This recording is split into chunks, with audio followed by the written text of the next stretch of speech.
Welcome to the Zoe English Podcast. Let's improve your English together. Hello, everyone, and welcome to Zoe English Podcast. I'm Zoe. And I'm Oscar. Great to have you back for episode 2 of One Topic a Day. In our last episode, we talked about daily routines.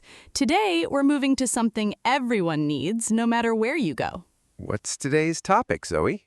Today, we're talking about introducing yourself. Oh, this is a big one. I think everyone struggles with this a little, even in their own language. True, but today, we're not just teaching my name is. We're going to look at how you introduce yourself in different situations, because it actually changes depending on where you are. Different situations? Like what? Like a party, a new job, and even an online video call. Oh, that's interesting. I never thought about it that way, but you're right. I don't talk to my boss the same way I'd talk to a stranger at a party. Exactly. And that's what makes today's episode really useful. Before we start, let's do our small favor. If this is your first time here, please subscribe to Zoe English Podcast. And if you've been with us since episode 1, thank you so much. A quick like on this video really helps more learners find us. Okay, Zoe, let's start with the most basic situation. You meet someone new at a party. What do you say? Well, the classic line is, "Hi, I'm Zoe." Very simple, very friendly. And usually the other person says something back, right? Yes, they'll probably say, "Hi Zoe, I'm," and their name. Then a very natural next step is, "Nice to meet you." I always say nice to meet you, but sometimes I feel like it sounds too formal for a party. It's actually fine for both, but if you want something more casual, you can also say, "Good to meet you," or just, "Hey, I'm Oscar." Oh, hey, I'm Oscar feels much more like me. It suits your personality, yes. Now, after the names, what usually happens at a party? People ask questions, right? Like, how do you know the host? Perfect example. That's actually one of the most common party questions in English. How do you know so-and-so? I once used this question wrong. I said, how do you know from the host? And the person looked confused. A small mistake, but it happens. Remember, it's just, how do you know the host? No extra word needed. Got it. No from, just how do you know the host? Exactly. And you can answer with something like, "We work together," or "We're neighbors," or "We met at university." That's really useful. It gives you something easy to talk about right after the introduction. Yes, and that's the real goal of introducing yourself. It's not just saying your name, it's opening the door to a conversation. Opening the door to a conversation. I like that. Okay, so party introductions, we've got those. What's next? Let's talk about a very different situation. Your first day at a new job. Oh, that's stressful just thinking about it. It can be, but if you know the right phrases, it becomes much easier. What's different about this one? At work, introductions are usually a little more formal, especially with people above you, like a manager or a director. So instead of, hey, I'm Oscar, what would I say? You could say, "Hi, I'm Oscar. I just joined the team." Or, "Hello, I'm Oscar. I'm the new marketing assistant." Oh, mentioning your job title. That's smart. It gives context immediately. Exactly. In a work setting, people want to quickly understand who you are and what you do. What if someone introduces me to a whole group of people at once? That happens a lot on the first day. Great question. In that case, you can say, "Hi everyone, I'm Oscar. I'm really excited to be working with you all." Excited to be working with you all. That sounds professional and friendly at the same time. That's exactly the balance you want at work. Not too casual, but definitely not cold either. What if my manager introduces me first? Like, "This is Oscar, our new team member." Then you simply follow with a smile and say, "Hi everyone, nice to meet you all." Or, "Hi, thanks for having me." Thanks for having me. I like that one a lot. It feels warm. It is. It shows appreciation, which people always respond well to. Okay, work introductions, understood. Now, the third situation you mentioned, online video calls. This is very relevant these days. Very relevant. So many people now meet colleagues, clients, or even teachers first through a screen. I always feel a little awkward on video calls. Like, when do I actually speak? That's a very common feeling. Usually, when you join a call, you wait for a small pause and then say, "Hi everyone, can you hear me okay?" Oh, checking the sound first. That makes sense before jumping into introductions. Yes, and once that's confirmed, you can say, "Great, hi everyone, I'm Oscar, joining from the design team." Joining from the design team. That's a nice way to give quick context on a call.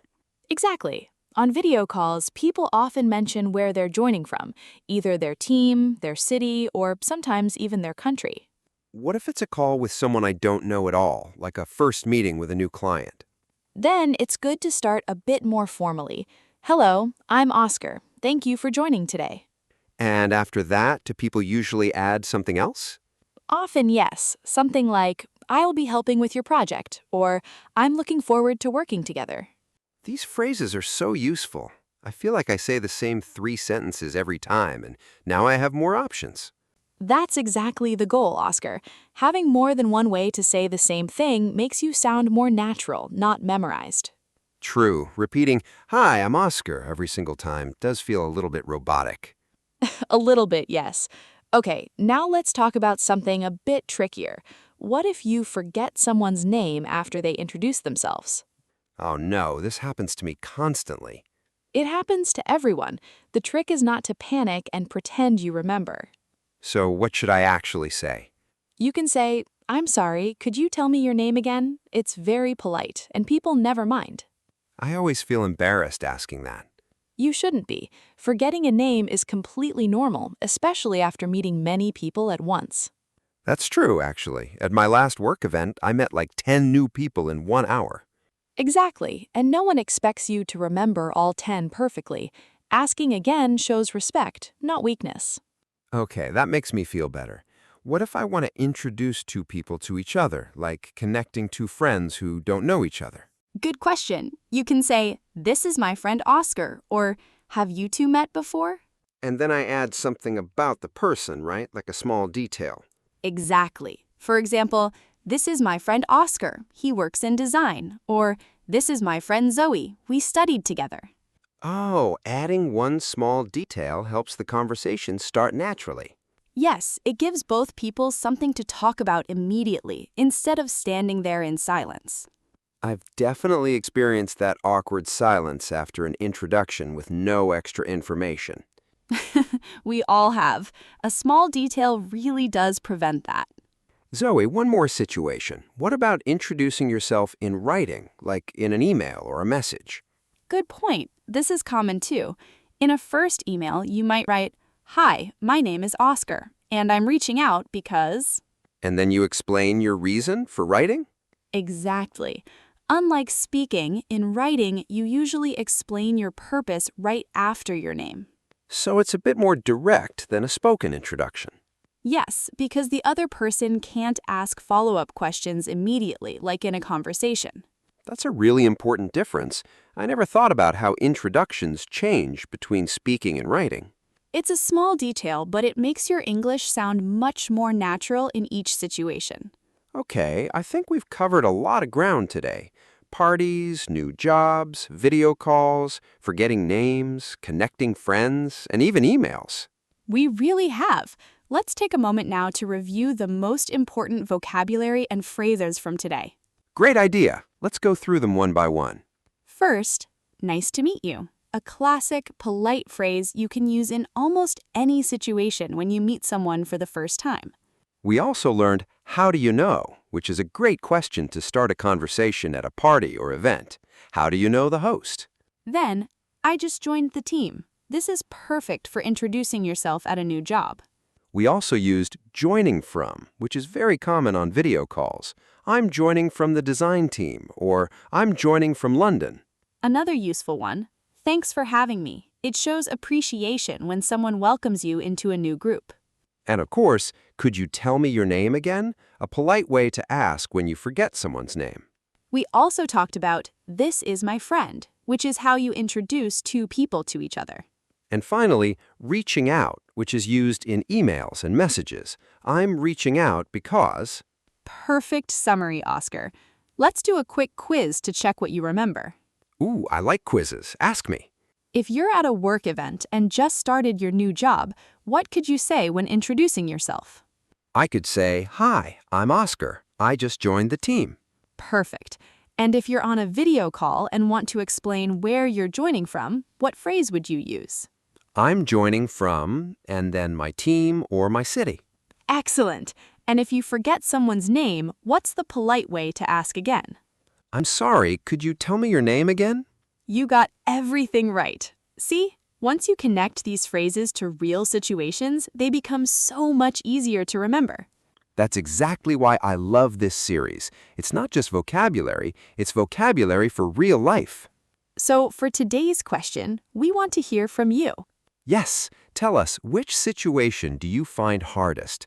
Introducing yourself at a party, at work, or on a video call? Write your answer in the comments below. You can start with, "For me, the hardest is," and then explain why. This is such great writing practice, and it helps us understand what to teach in future episodes, too. Exactly. Your comments actually shape our content, so please don't be shy. We read every single comment, and we love learning where you're from and what you're working on. All right, that brings us to the end of episode 2 of One Topic a Day. Another useful day, another set of phrases you can use starting today.